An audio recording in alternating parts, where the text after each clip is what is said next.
Bienvenue. Nous allons aujourd'hui voir la fenêtre principale de notre application.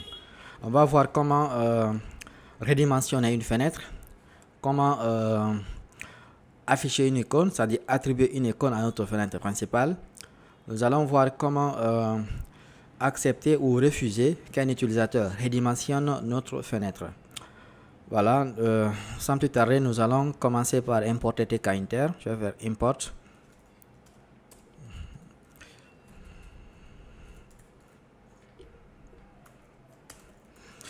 TK-Inter as TK.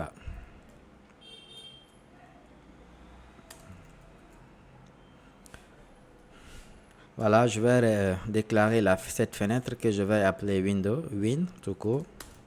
Ça sera tk.tk. Donc je vais afficher cette fenêtre ici en appelant la méthode main loop.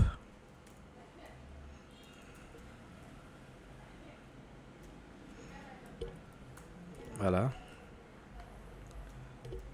Je vais exécuter ça.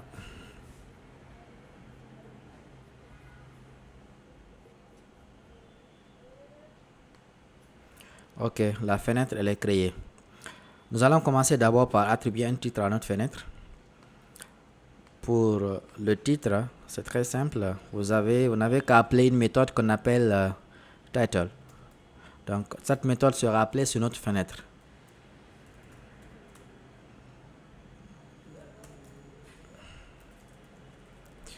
On met ici le message, je peux dire le titre.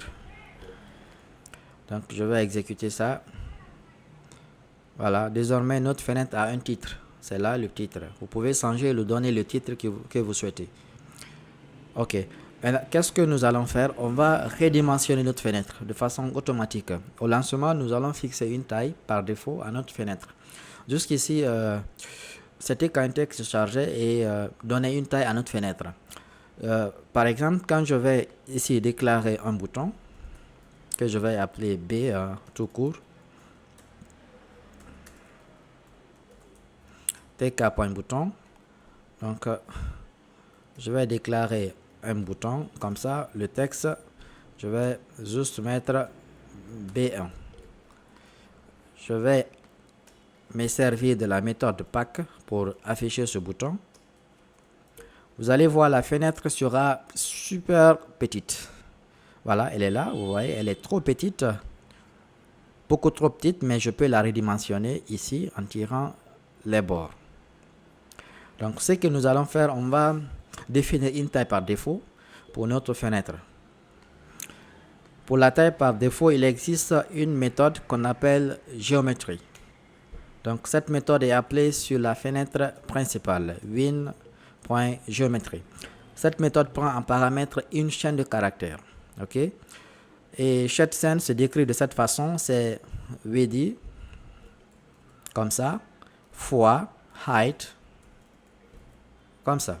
Ok, donc ça sera une chaîne de caractères qu'on va fournir à notre méthode géométrie. Donc nous allons lui passer cette chaîne.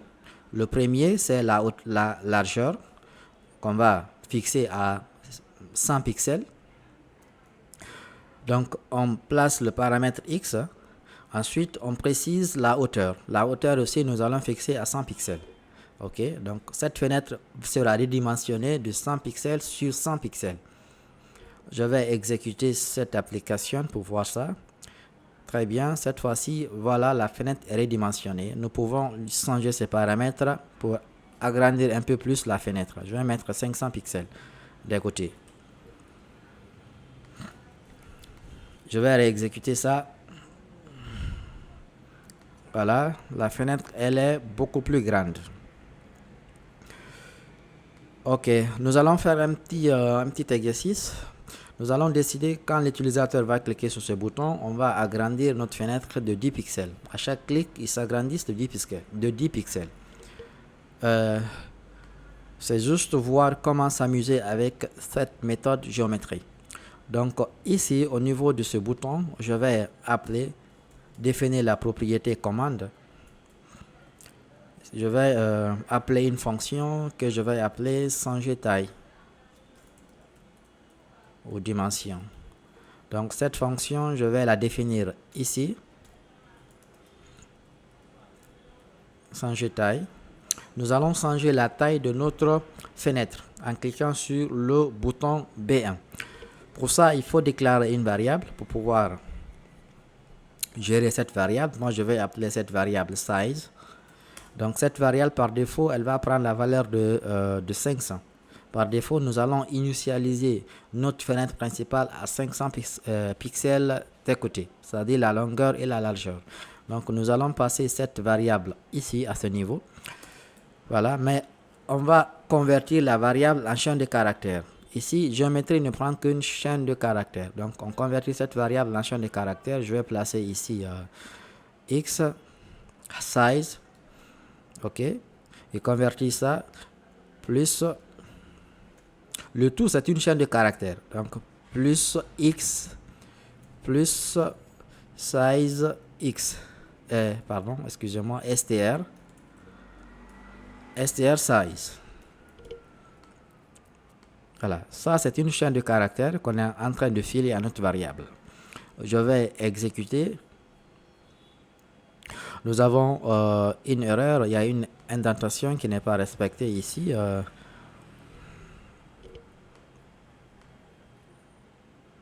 Win tk inter à ce niveau.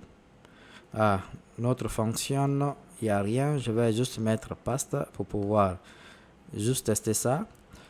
Très bien, donc tout marche correctement. Ici, nous allons changer la valeur de size. Quand l'utilisateur va cliquer sur le bouton B.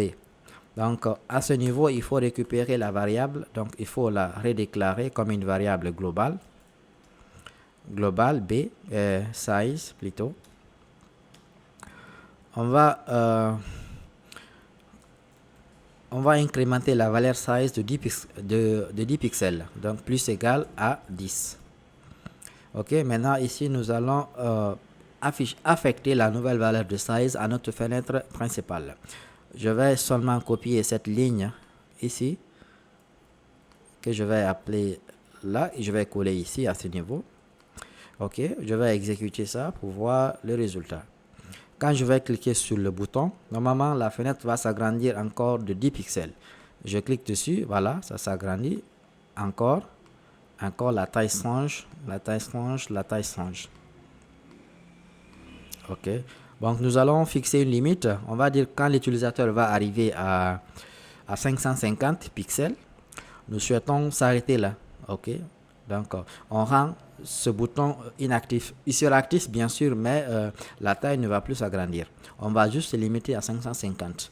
Donc ici à ce niveau, vous n'avez qu'à tester la valeur de size. If size supérieur ou égal à 550. Si c'est supérieur ou égal à 550, on ne fait rien. Sinon, mettons inférieur carrément pour qu'on puisse tout mettre là à ce niveau. Si size est inférieur à 550, donc on va faire ça. Voilà, donc c'est tout. Je vais exécuter ça.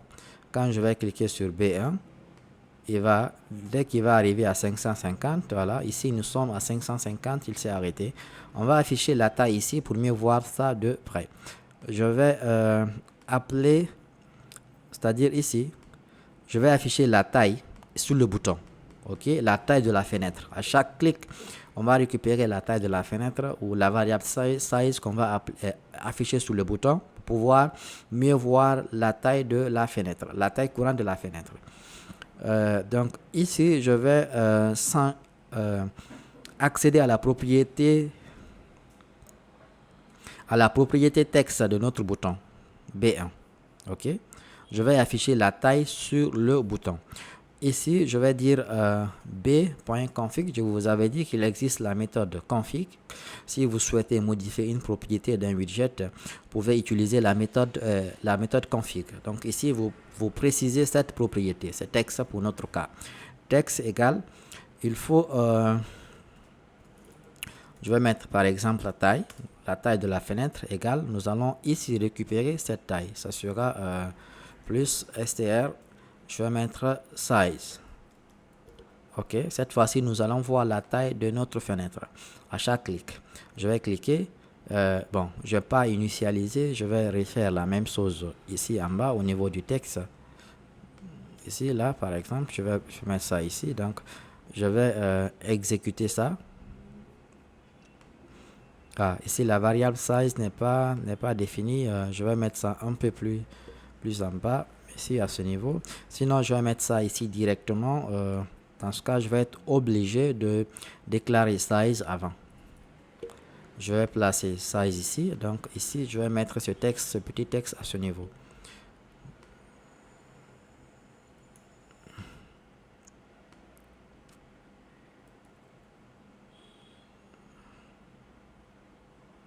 Oh.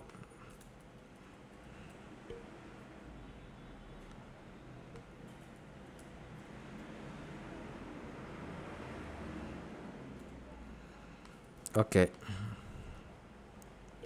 Je vais exécuter ça. Voilà, ici, taille égale à 500. Quand je vais cliquer dessus, on passe à 510. Je clique encore, ça va passer à 520, 530, 540, 550. Normalement, il va s'arrêter là. 550, il ne se passe rien. La taille maximale est atteinte. Ok, c'était la méthode géométrie. Il existe d'autres méthodes. Par exemple, lorsque vous voulez interdire à l'utilisateur ou bien fixer une taille minimale, c'est-à-dire la longueur minimale ou la largeur minimale, pour dire que la largeur minimale ne va pas aller au-dessus de 500 pixels. Ok. Pour ce faire, il existe une méthode qu'on appelle min size. Ici, j'appelle cette méthode qui est min size, là à ce niveau. Donc, la largeur minimale, c'est 8D. Je précise ce paramètre. 8D, je vais dire que c'est 500. Ok, 500. Comme ça, la largeur ne va pas dépasser, ne va pas aller au-dessus de 500. Je ne peux pas me permettre ici. Je vais d'abord supprimer ça. Je vais d'abord supprimer ça et puis je vais vous montrer ça de près, vous allez voir. Ici, à ce niveau, je peux changer la taille de ma fenêtre. Vous voyez, avec cette souris, je peux changer, je peux l'agrandir, je peux changer la hauteur, je peux changer la taille. Comme ça, de cette façon.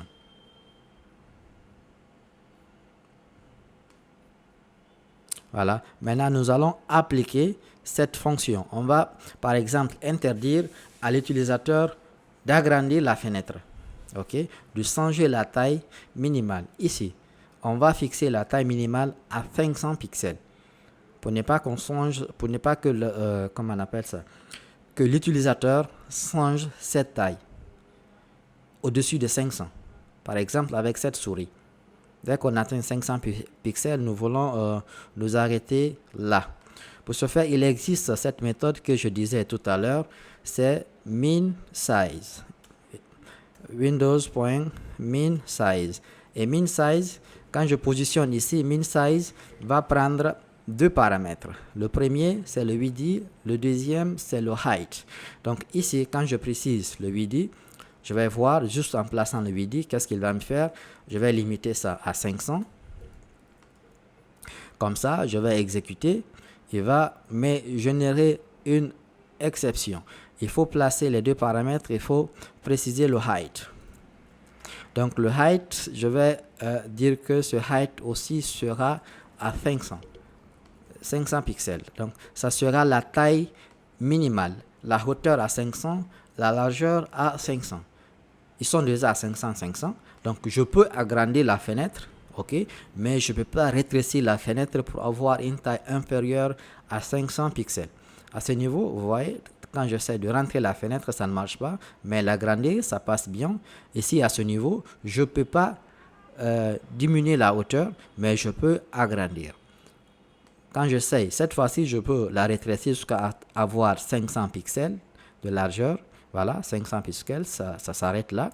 À ce niveau aussi, c'est pareil. Dès que ça va arriver à 500, il s'arrête là. Donc ça, c'est une taille minimale fixe de 500 pixels. On vient d'appliquer à notre fenêtre. Il existe une autre méthode qu'on appelle max size. Ça, c'est la taille maximale. Donc ici, je vais définir max size. Max size, dans ce cas, la fenêtre ne va pas dépasser 500 pixels. L'utilisateur ne peut pas utiliser la souris pour agrandir la fenêtre plus de 500 pixels.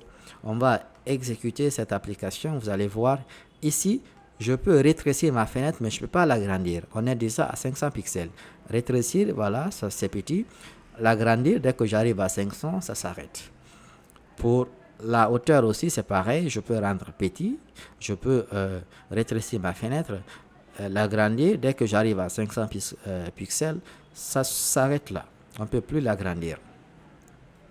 Il existe une autre méthode qu'on appelle resizable. Ici, win.resizable. Quand j'appelle win.resizable, cette fois-ci, le width et le height deviennent des booléens. Ok? Quand je fais ici le width false, height false, ici, je ne peux pas redimensionner ma fenêtre. Je ne peux pas la rétrécir, la rendre plus petite. Je ne peux pas la rendre plus grande. Parce que j'ai interdit ici le width de s'agrandir ou de se rétrécir. Comme le height aussi. Je vais exécuter ça. On va voir le résultat. Voilà, la souris ne se positionne pas. Donc, je ne peux pas agrandir la fenêtre ou la rétrécir. Tout reste là. OK. Nous allons définir les méthodes liées à ces boutons. Le bouton fermeture de notre fenêtre. Nous allons ici changer ou bien redéfinir cette méthode. Exactement. Quand je vais cliquer sur fermer, je vais par exemple décider qu'il ne se passe rien ou que la fenêtre ne se ferme pas. OK, donc je redéfinis le bouton fermeture de la fenêtre principale. Pour faire ça, il existe une méthode qu'on appelle protocole. Donc c'est win.protocol. Et cette méthode a deux paramètres.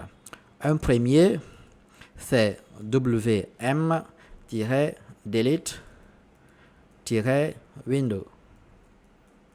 Comme ça, le second paramètre, ça sera la fonction, ça est là, la fonction que vous voulez, c'est-à-dire redéfinir. OK? Ici, ce bouton fermeture a une fonction. Donc, on est en train de redéfinir cette fonction. On va appeler cette fonction fermeture. OK? Je vais ici à ce niveau définir cette fonction fermeture. Donc je vais afficher juste un message fermeture ou fermé. Je vais exécuter cette application. Qu'est-ce qui va se passer? Ici, j'ai interdit à l'utilisateur de fermer la fenêtre parce que j'ai explicitement redéfini la logique fermeture. OK? Quand je vais cliquer sur fermer, il va m'afficher ici à la console fermé. Mais la fenêtre ne se ferme plus parce que j'ai écrasé la méthode qui était là-bas et j'ai remplacé ça par une fonction bidon qui affiche seulement fermé à la console. Donc nous allons garder la logique de ce qui était là, fermer la fenêtre. On va seulement afficher un message ici, fermé, voulez-vous quitter à notre fenêtre. Je vais forcer quitter ça. Donc ici nous allons importer message box. OK, donc ça sera from tkinter import message box. Très bien. On va demander à l'utilisateur s'il souhaite quitter, s'il souhaite fermer la fenêtre. Donc nous allons faire if messagebox.ask.yes no. Si vous voulez, yes no, ask yes no. Donc il y a un titre, je vais dire que c'est fermeture. Je vais poser la question à l'utilisateur. Voulez-vous quitter? Voulez-vous quitter? Si la réponse est oui, nous allons fermer la fenêtre. Windows.destroy. Voilà, de façon très simple. Je vais cliquer sur ça. Donc ici, quand je vais cliquer sur ce bouton, fermeture, on me pose la question. Voulez-vous quitter? Non. Voulez-vous quitter? Oui. Donc, Je reste sur la fenêtre, je reclique, yes, allez, la fenêtre est fermée. Donc, nous allons voir une dernière chose sur cette fenêtre, c'est comment changer le titre, l'icône de la fenêtre. Ici, regardez, quand je lance l'application,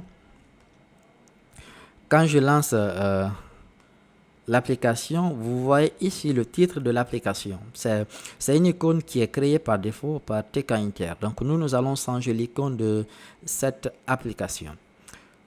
Pour faire ça, c'est très simple. Il existe une ligne de code que je trouve assez bidon. Vous allez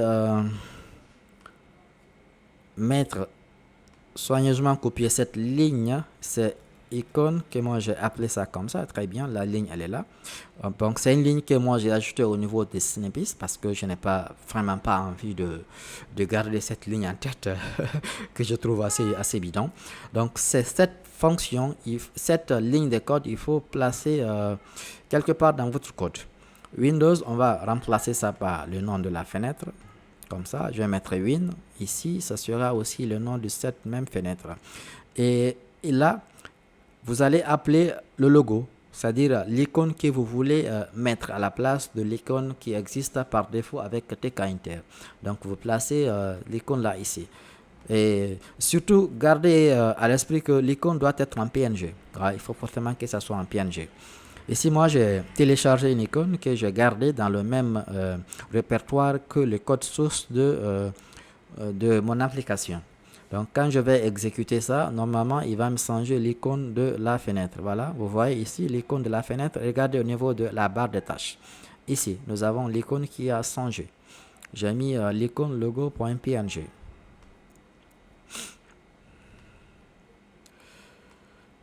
Ok, voilà, c'est tout pour ce petit cours. J'espère que ça vous a plu et à la prochaine. Allez, bye, au revoir.